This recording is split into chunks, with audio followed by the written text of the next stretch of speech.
पानीको विषयमा तपाईँले सुनेर तिर्खा मेटिन्छ न पानी पिएर तिर्खा मेटिन्छ? Yes amen hallelujah. आज मान्छेले पानीको विषयमा भन्छ पानी दिँदैन, पानी यीशु मसीह हुनुहुन्छ। आमेन।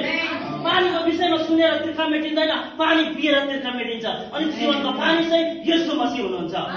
मलाई भन्नुभयो म जीवनको पानी हो भनेको छ। हालेलुया। जसले यो पानी पिउँछ त्यो कहिले पनि तिर्खाउने छैन। आमेन। पिउनुहोस् न पानी, पिउनुहोस् न।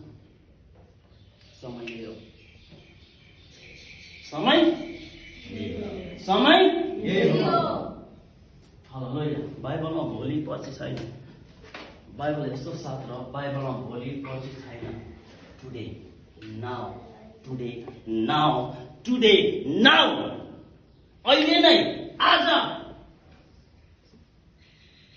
के भन्छ पनि थाहा छैन। तुरुन्त इङ्ग्लिसमा के भन्छ? इमिडिएटली। इमिडिएटली हो, तुरुन्त।